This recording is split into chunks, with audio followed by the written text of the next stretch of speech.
And now, it's time for Mob Talk Radio with your host, Jeff Lohman.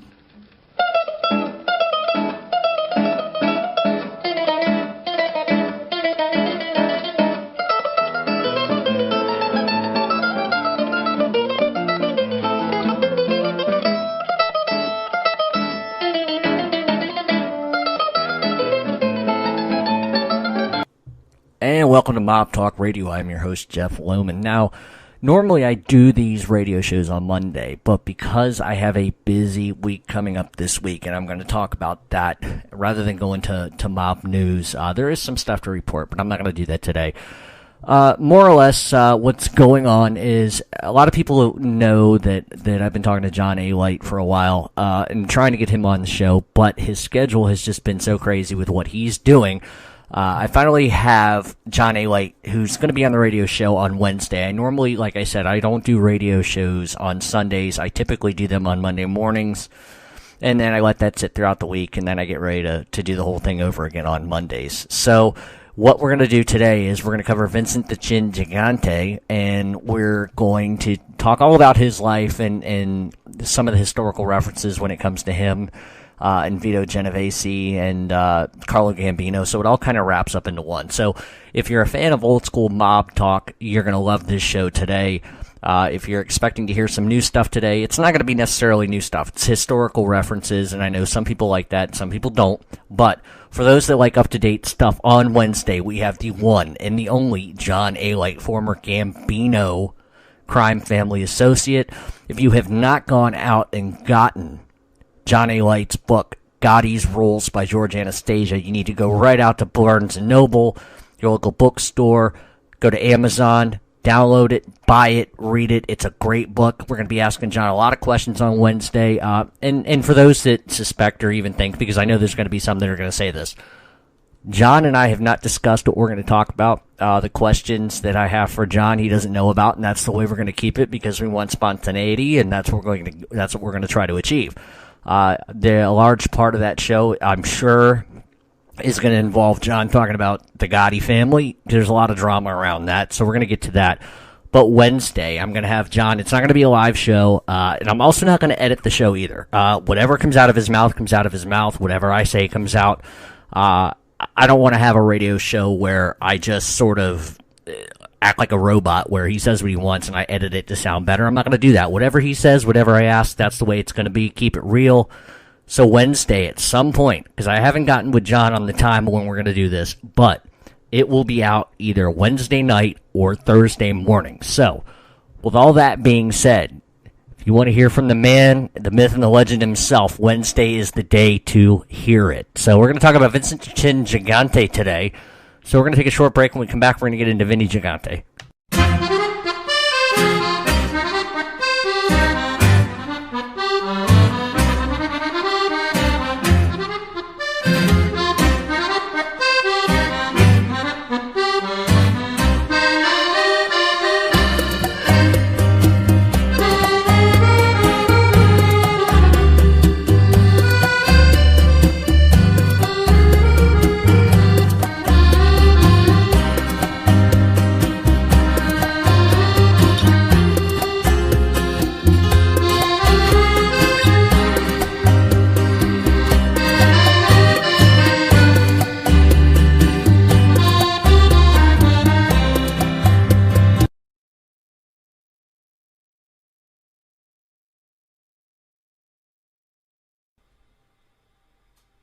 And welcome to Mob Talk Radio. I am your host, Jeff Lohman, and before we cut to the break, we talked about what's going to happen on Wednesday. On Wednesday's show, we're going to have John A. Light on, and we're going to get down to some business as far as his life and the mob and the Gottis and what's going on there, because there's a lot there. So we'll let John talk about that on Wednesday. So we're going to get right into it on Vincent the Chin Gigante. Now, here's the thing. Vincent the Chin Gigante, if you look historically at a lot of mob bosses, there are very few, with the exceptions of maybe Carlo Gambino and maybe a couple of others, that really had some longevity in the mob. And one of the reasons why Vincent the Chin Gigante had that longevity was because he was able to play Looney Tunes. Because let's face it, Vincent the Chin Gigante is known for two things, And essentially, probably the biggest thing everybody knows is he walked the streets of Greenwich Village in a bathrobe and pissed on the street and sort of made himself look Looney Tunes. And for 30 years, it worked.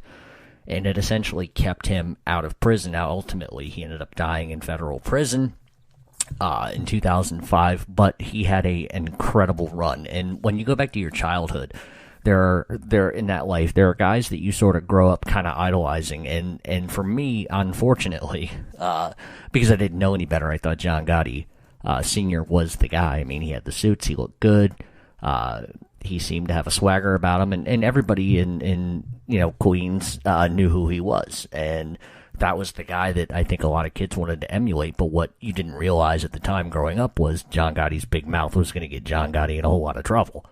But as I got older, I started realizing that there were other guys in that sort of walk of life that had it.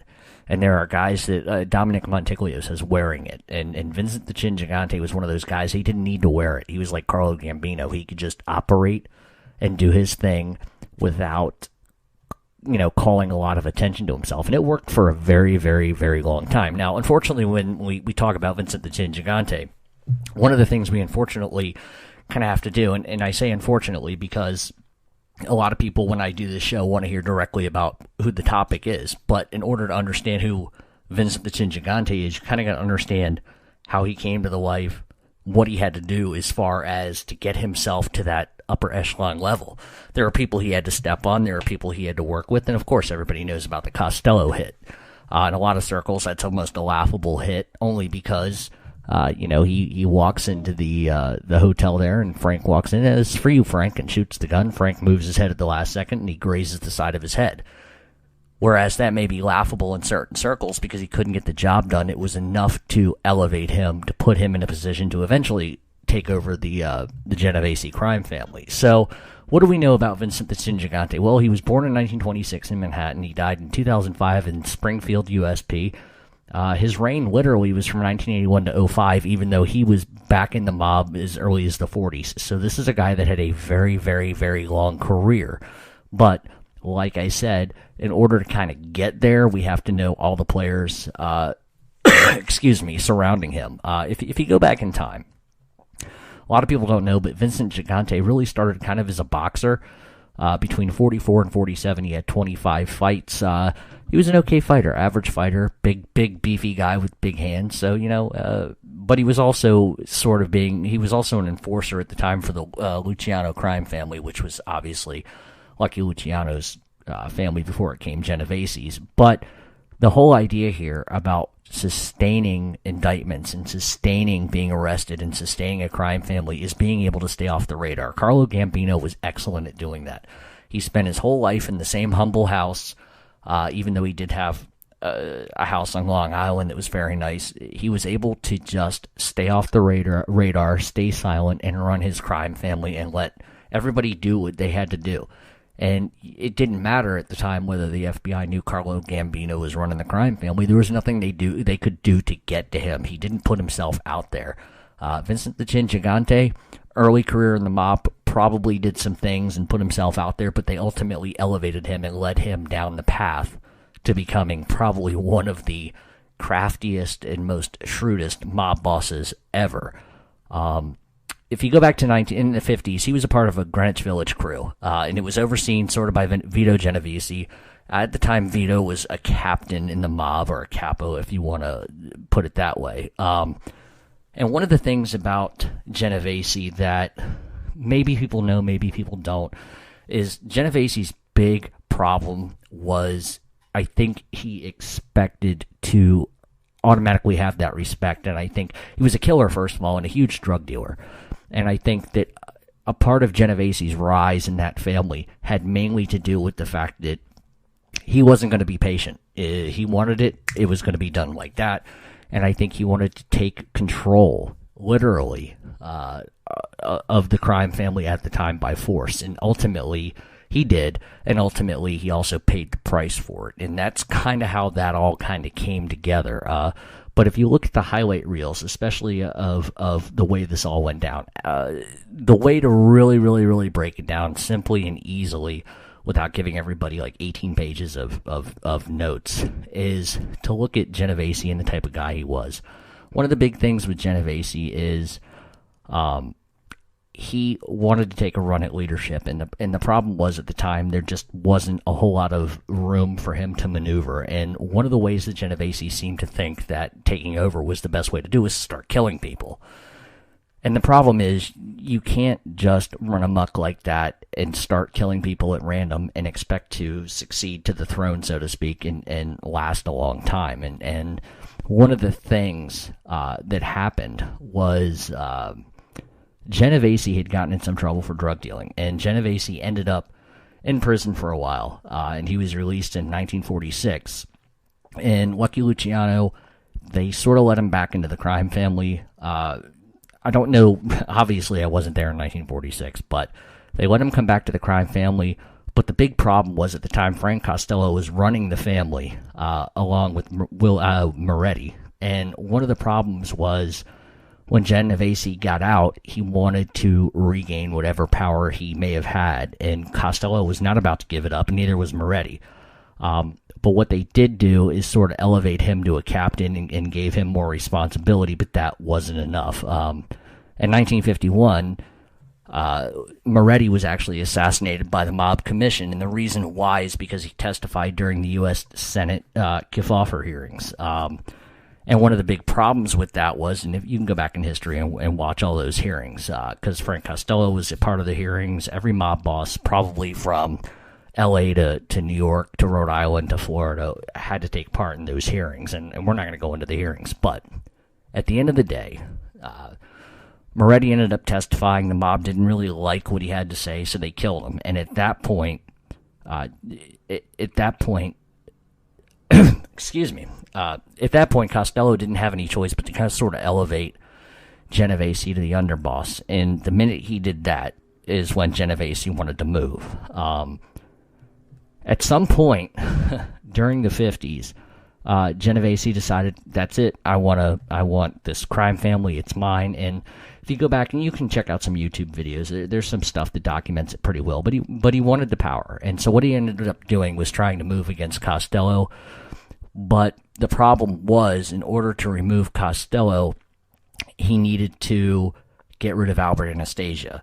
And that's where the big rub comes in, because to get rid of one, you've got to get rid of the other. And he knew that if he tried to remove Costello, he was going to have to try to remove Albert Anastasia, who at the time, believe it or not, was probably one of the biggest feared gangsters on the planet.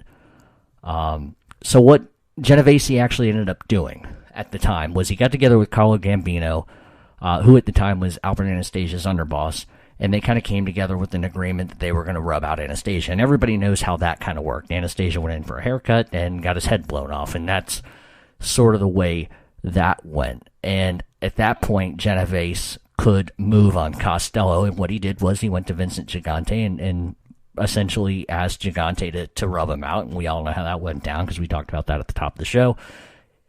He walked into Costello's apartment building and shot at him, and obviously the bullet grazed his head and he didn't die, but Costello took it right then and there as, you know what, I'm done with this life, I'm going to retire, etc.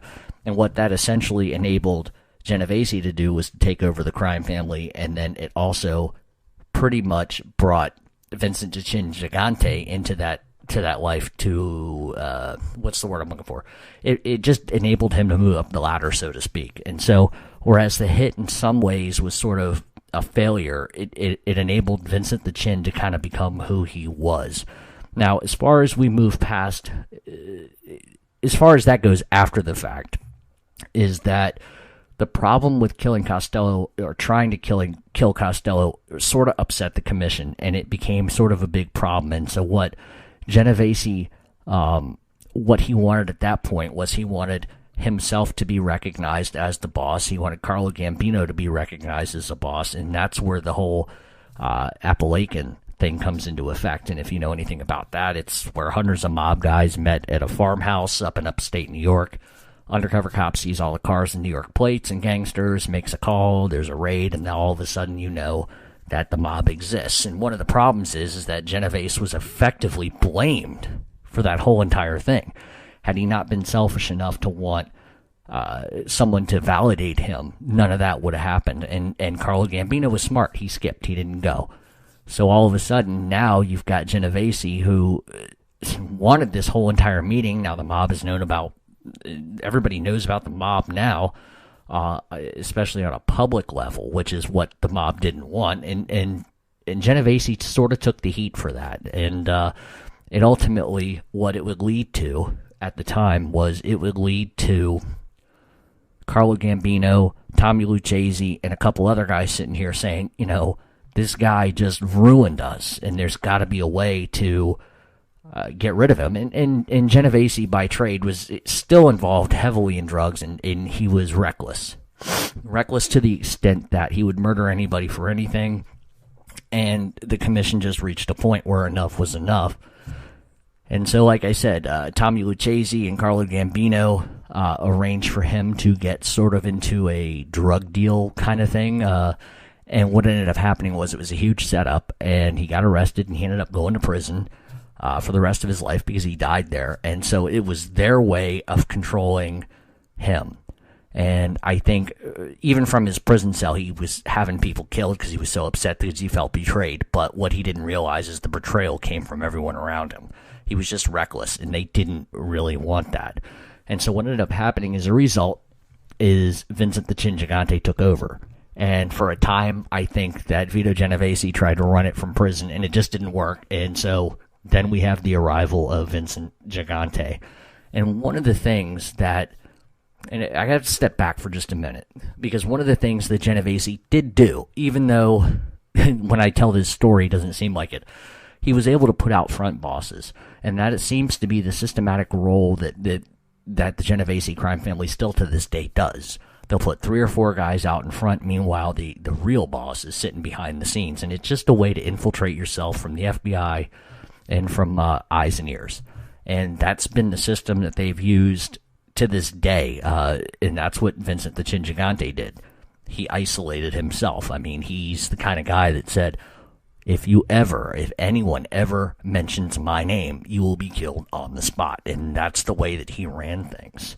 And so when you look back on history, some of these guys that, and I can use Gotti as a reference to this, when you consider yourself the most important person at a table, and you do everything you can to say, look at me, look at me, look at me, it always ends the same way. It ends in death or it ends in prison. And that's sort of the same thing that happened to Vito Genovese, is he wanted to be Capo di Tutti Capi, boss of all bosses, and the commission wasn't going to have it. And they did what they had to do, and he goes to prison and dies, and Vincent the Chin starts his reign. And he had a good run. Officially the boss from 81 to 05. So, and if you look back at that, and you look back at his history as far as how long I think he spent maybe 7 to 10 years total in prison his entire career. And I mean, I don't know how many other mob guys can actually say that. He was very, very, very, very crafty. Now, one of the things that Vincent the Chin Gigante was able to do as a boss was he was able to control the home wreckers union, the local 95. He was able to change the rackets as far as the Fulton Fish Market. He was able to change the rackets in drywall, construction, gambling. He was able to really put a stranglehold. And honest to God, I don't think he could have done it without the support of Gambino. But at the time, here they are, 2 different families, but they worked well together. He had established a good business relationship, which that business relationship would extend down to Paul Castellano. And we all kind of know how that ended. But one of the unique things that truly, to this day, and I could give you references and references and references of this, is you can go back as early as I think it was 1969 when Gigante was arrested, indicted for bribing the whole entire Old Tappan police force. And one of the things he did after he gave them money was he realized, well, this could come back and haunt me. So what he did was he checked himself into a nut ward and pretended to be crazy, and was able to get away with that because the psychologist at the time thought, well, he's out of his mind, and the excuse he gave was that he was just giving early Christmas presents to the police force. He didn't know any better. He was just, so he started playing his role almost immediately as he started to rise the ladder. He started playing the Looney Tunes role, and the Looney Tune role worked. Now, it's very well known, and I got to talk about the Castellano. I know I know I'm all over the place today, but the reason why is because it's such a broad topic. If you really get down to the crux of the matter here, and that's what I'm all about, is getting down to the points, because I have like 15 pages of notes, and I'm trying not to put too much out there. But one of the things about Gigante was he operated his business from the inside out. If he was going to meet with people, he didn't meet with them on the street. I mean, there's very few videos of him meeting people on the street because he was already playing that Looney Tunes bit.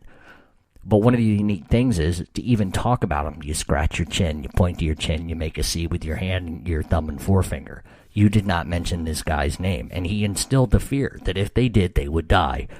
And so I think the one unique factor about him, and the one thing that I always sort of marvel at, is how a guy could allow himself to be embarrassed like that on the street, pissing on the street, acting Looney Tunes, acting crazy, muttering to himself. He allowed himself to be embarrassed in order to run his crime family, and it worked for a very, very long time. And he got along with other mob families. He shared in the wealth. He wasn't one of these guys that, wanted it all for himself. And we've seen it throughout history, is that one of the things, and one of the reasons why the commission even allowed Frank Costello to be hit was because he was not sharing in the wealth. He was hoarding it. And anytime there's a guy that's hoarding wealth like that, you're going to have a lot of upset and unhappy campers. And ultimately, that's why the commission passed it and said, go ahead, because they felt like if this guy could get taken out, maybe the wealth opens up, maybe the rackets open up a little bit, and there's more of a piece of the pie for everybody. But that's one of the things that Vincent Gigante was very good at. He knew when to share, when not to share.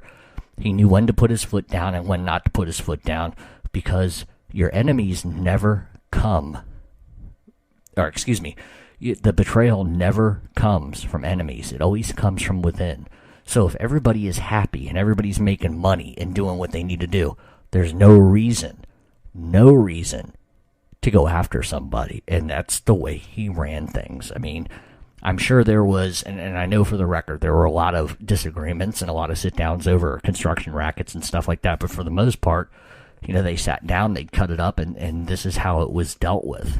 And I think that's ultimately, he was so old school in the fact that he believed you didn't kill a boss without at the time without the commission meeting. And one of the things that's really interesting is how he was able to assimilate going after John Gotti when effectively he sort of kind of did the same thing with Costello, even though at the time the commission apparently passed that saying, yeah, that's fine, go ahead. But is there any proof of that? No, probably not. So at the end of the day, he took out Costello, and as he sort of came into power, there was a huge issue with John Gotti.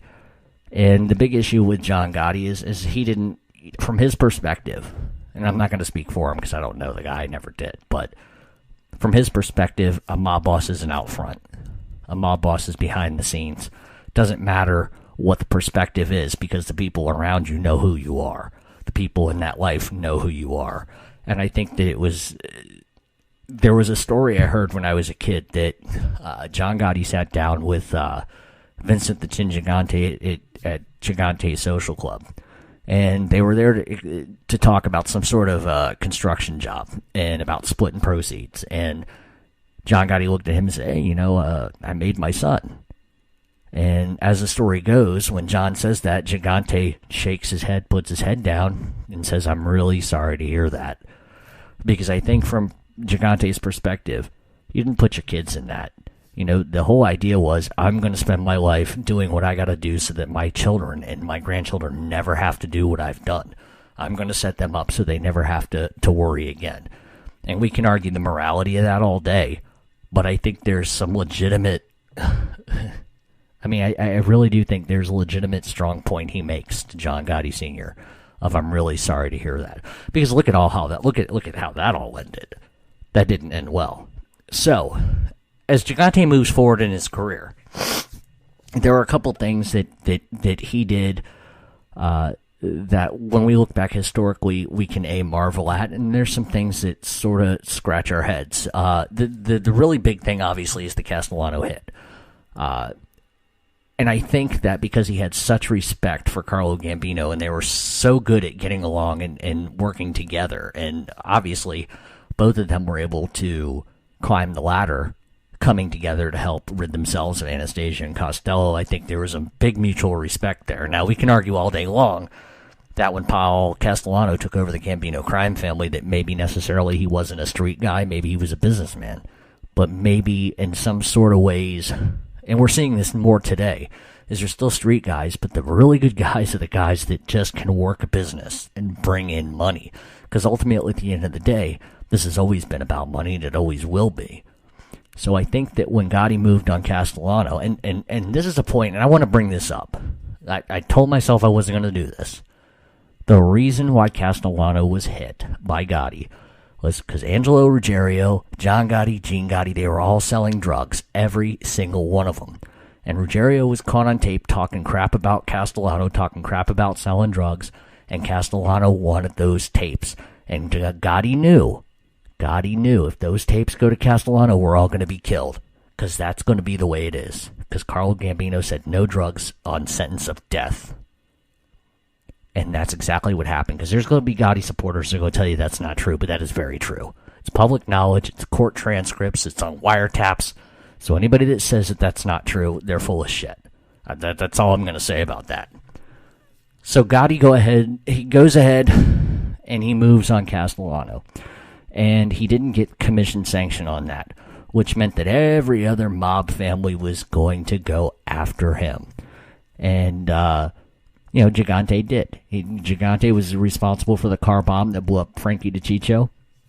And they took a run at Gotti then. It didn't work. They were going to take a second run at Gotti. They were going to get a wireless remote explosive device. But before they could go after Gotti a second time, he ended up in prison. And that's just sort of the way it went down. And Gigante was old school, and he felt like there will be retribution for this, and he didn't stop. And Gotti knew it was him. But what I find interesting is for everybody that supports John Gotti Sr. and says, wow, what a tough guy, you notice he didn't try to go after Gigante. Now, there's going to be some that are probably going to say he did, but he didn't. He feared Vincent the Chin Gigante, as far as I'm concerned. He knew what he did was wrong. Now, see, the minute Della Croce died, he literally lost whatever sort of olive branch or whatever power he had with any other family. He lost the second he died and did what he did. And so Gigante spent his time trying to hunt him. And he wasn't the only one.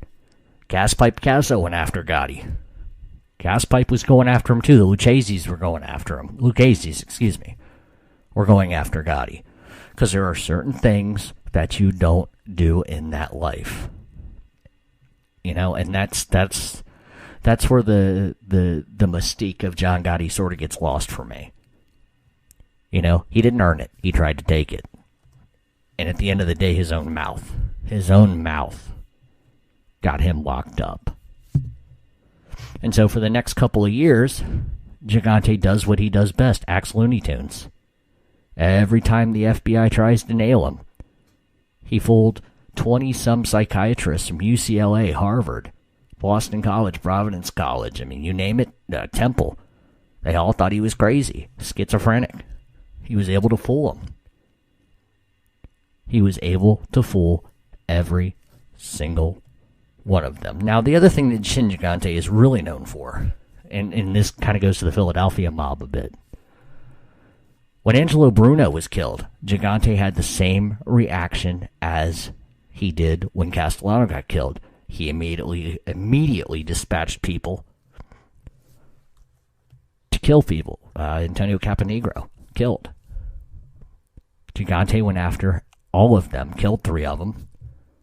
But the one thing that Gigante did that probably did not serve Philadelphia very well was he put Nicky Scarfo in control. And I'm sure to this day, maybe not today because he's dead, but I'm sure looking back as all that was happening, I'm sure he had regrets about Scarfo.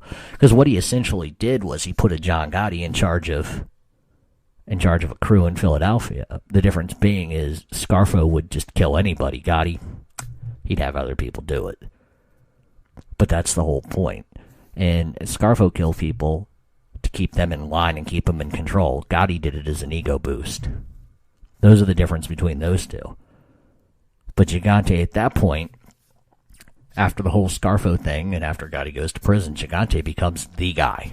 The guy if there was ever a guy other than Carlo Gambino that was the boss of all bosses, it was Chin. Chin was the man. You just don't operate for 30-some years and not go to jail for the rest of your life. You know, if you're not smart. And one of the interesting things, and I talked about this earlier in the show, was the front bosses. You know, he put Anthony Salerno, he put him as a front boss. And the FBI thought that was the guy running the Genovese crime family. And then Anthony Salerno gets tied up into the commission case, gets sentenced with 100 years in prison. And it turns out he's not even the boss, Gigante is. And sure, Salerno could have turned around and said, I'm not the guy, it's really him. But he didn't. He went to prison, took his medicine, and that was that.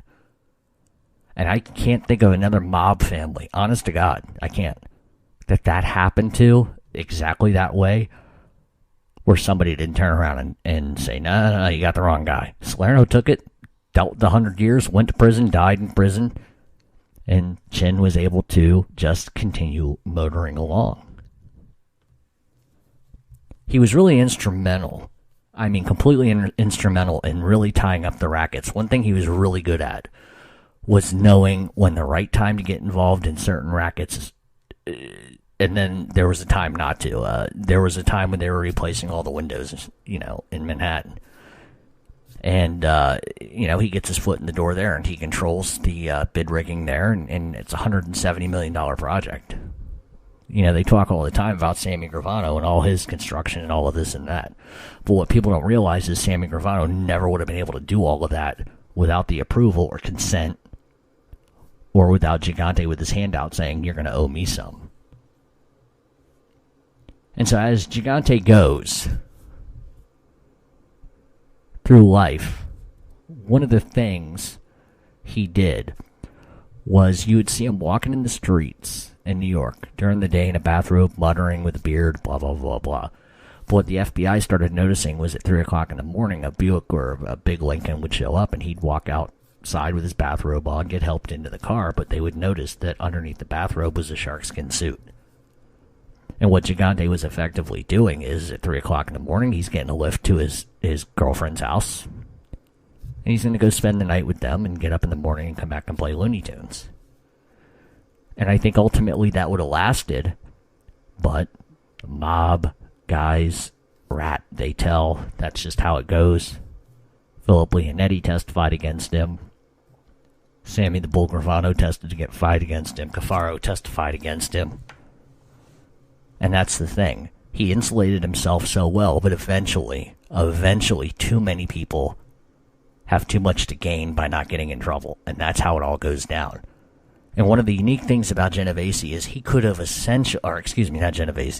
Gigante, one of the essential things about him and how it ended for him was the FBI realized we can go after him all day long. It's really not going to, it's either going to amount to something or it's not. But what we're going to do is we're going to go after his sons and his nephews. And if we do that, that's going to put pressure on him to either plead or to say something other than the fact that he's batshit crazy. And that's exactly what the FBI did, and that's exactly what Chin Gigante did. Once he realized that they were not going to stop going after his children, they weren't going to stop going after his nephews, he said, you know what, I've been playing a game for 30 years, I tell you what, I'll cop a plea. Which you don't see mob bosses doing, because in that life you just don't take a plea. You fight. But he realized if he did not cop a plea, they were just going to continue to go after his kids, and he didn't want that. He was the guy that was doing the crime. He was the guy that was responsible for everything. His kids had nothing to do with it. So he takes a plea, and he ends up in prison, and he ends up dying there. And some may say, well, then he's not a stand-up guy because, he copped a plea. I don't see it that way. I think at the end of the day, one of the unique things that he did was he stood up and said, you know what, this isn't my kid's problem, it's my problem. I'm the one that put us in this situation, so I'm the one that's going to take the heat and do the time. And that's exactly what he did. And he paid for it because he ended up in prison and ended up getting sick and dying. But at the end of the day, how many guys can you think about? I'm not talking about Al Capone. How many guys, mob guys, other than Carlo Gambino, can you think of that were able to sustain a crime family for 20-some fucking years? Not end up with a life sentence. Not end up with murders attached to them. How many guys can you name? The list is like 2 for me. 2. Bonanno, let's not even go there. I got all kinds of problems with Joe Bonanno. He's another one of these guys, sells books, him and his son Bill Salvatore. But when you look back in history and you look at these guys, and let's say you grew up in a lifestyle where you know these guys. If you're gonna emulate anybody, you got to look at this guy. I mean, what he was able to attain, what he was able to do, and stay out of prison and keep it going. And he ran it from prison. That's the other unique thing. Carmine Persico tried to do that for years. Scarfo tried to do that for years. That didn't work. Gotti tried for about a year till he put P-Brain in charge. Well, there's multiple P-Brains in the Gotti family. But that's the thing. He was able to keep his power. He was able to keep the respect, and he was able to still instill fear in people even though he wasn't on the streets. And so, yeah, when we look back on Vincent Gigante and his run, shrewd, smart. And some people will say, oh, yeah, well, but he ran around batshit crazy all the time and this, that, and the third. He might have done all that, but he was able to outsmart the very people that were coming after him to begin with. And I can't say that about a lot of mob bosses. Did Nicky Scarfo outsmart anybody? Nope. Did John Gotti Jr. outsmart anybody? No. That's laughable. John Gotti Sr.? No. Because the funny thing is, John Gotti Jr. was going to get killed. And I didn't want to go here today, but I'm gonna sort of wrap up a quick show by doing it this way. What a lot of people don't know, and we're going to find out more about that on Wednesday. Maybe. Hopefully John will talk about it. But the guys that were on the street wanted John Gotti Jr. out of there. They didn't consider him smart. They figured he was a liability. What do? They go to John Gotti Sr. in prison and say, look, here's the deal. Get your kid to step down or we're not going to protect him on the streets. And what they essentially did was they shook John Gotti Sr. down. John Gotti gets extorted, gives money. John Jr. is allowed to go on his merry way to do his thing. That's not a guy that has power. That's not a guy that's feared. You think that they could have ever played that kind of stuff with Gigante or Carlo Gambino? Are you crazy? That's the thing. There are 2 different types of mob guys, mob bosses, as far as I'm concerned. You got the guy that stays quiet, stays on the outside, runs his family, makes sure everybody is getting what they're deserved, doesn't hoard, doesn't say, oh, more. Those are the guys that survive. Gambino did it. Gigante did it. How many others did that? And that's the thing. You talk about mob lore, and I apologize for being all over the place today. Got a lot on my mind, sorry. But in that life, it's all about money, and you control the money by controlling people's fears. A guy's not going to pay up if he's not afraid of you. Guys are going to laugh at you if you're not tough. If they don't think you're going to shoot them, they don't think you're going to go after them, and they're going to take advantage of you. Well, old tiny Carlo Gambino looks like Geppetto, looks like a grandfather. Feared for a reason. John Gotti, let's look at John Gotti for a second. Was John Gotti feared? Probably so. Because there was no rationale behind it. It's like Scarfo. Everybody was scared shitless of Scarfo because he knew that he would kill him over nothing. Over nothing. You look at Gambino. Gambino never committed or had a murder done without a serious reason behind it. If you don't have to kill somebody and you control them in other ways, then that's what you do. Gigante did that. Now, don't get me wrong. Gigante was responsible for a lot of murders. He really was. But there has to be an end that justifies the means. And with guys like John Gotti, it was always for and about John Gotti. I mean, look at the list of the guys he killed. Over what? He tried to blame it on Gravano. Gravano said, hey, it's not on me. Greed. It was never enough. And so when you have guys like Gambino and you have guys like Gigante who have enough, and they allow their family to function in a way that allows everybody to prosper and outside families, then that's what's good for business. But some of these guys, some of these people that some of you put on a pedestal, they aren't who you think they are. John Gotti looked the part. But really, at the end of the day, who was John Gotti? He looked the part, he played the part, he was the part, but his own big mouth and his own greed brought down that whole entire family. Because we can point to Gravano and say, oh yeah, Gravano, he's responsible for all that. Well, I'll tell you what, if John Gotti hadn't been running his mouth and wanted to kill Gravano because Gravano was making way too much money, there you go. There you go. Same thing could be said for a lot of these crime families. The Bananos, for example. For years, I mean, they haven't even been able to get a seat on the commission because of what Joe Bonanno did to that crime family, and Massino and all these other guys.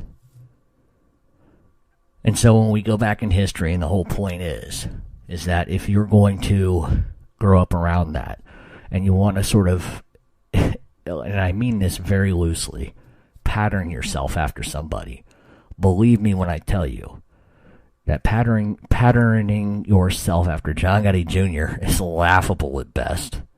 Patterning yourself after John Gotti Sr. is laughable at best. But becoming or trying to put yourself in a perspective like Carlo Gambino, or to even put yourself in a perspective as far as Chin Gigante, those are guys that did it. They did it their way. They were able to run a business. They were able to use street smarts.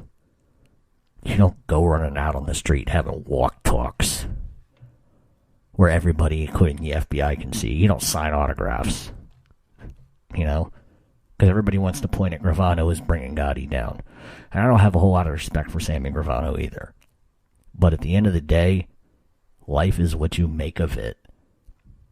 And the fact that John Gotti wanted to be, I don't know what he wanted to be, an actor, famous for this, famous for that. I would rather act crazy Looney Tunes for 30 years and have everybody think I was a moron than to be walking the streets, bouncing at clubs like I was somebody, having everybody pay attention to me. Pay attention to me. Pay attention to me. And so if you think that John Gotti Sr. is what the mob icon is, I got news for you, you're wrong. It's the guys that are quiet, the guys that don't need the adulation. Adulation will get you pinched or killed in a second. And so that's what we have. So to wrap it all up, I apologize if this show is insanely boring today. But like I said, I gotta cram for Wednesday. And we're going to be doing a lot of shows that are talking more of what's going on right now in the mob with different families and stuff. We're going to cover different factions, the Yakuza and the Irish mob and some other Albanians. But in final, I guess this is going to sound like a really horrible thing to say, but if you want to be like somebody, you're going to emulate somebody if you're going to emulate someone from that life. Don't let it be John Gotti. Don't let it be John Squinty-Eyed Jr. Let it be somebody that didn't need the adulation. Let it be somebody that knew how to run a business, how to control things, how to make money for everybody.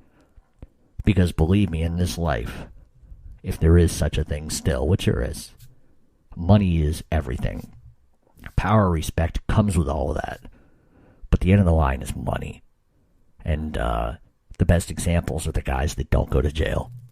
It's not a matter of they got lucky. It's a matter of outsmarting. It's a matter of knowing what to do and what not to do. It's not a matter of throwing yourself a fucking 4th of July parade party because you just, bribed a goddamn jury member. Oh, look at me, Teflon. Right, Teflon. More like money, but that's neither here or there. So at the end of the day, Vincent Gigante was probably, in my opinion, the second most powerful mob boss ever. Probably the second smartest mob boss I've ever seen in my life. They don't make guys like him anymore, and they won't, because now the mob scrapes the bottom of the barrel. And that's just the truth. So, with all that, we will see everybody on Wednesday. We're going to have John Alite on. We're going to talk about some common and some new topics, as well as we're going to get into the Gaudis, and we're going to get into John's life in the mob, and we're going to get into some of the things that John is working on now, and some of his charitable stuff, because that's really important. It's not what you did, it's what you do. And from all my perspectives, everything that John's trying to do is pretty solid.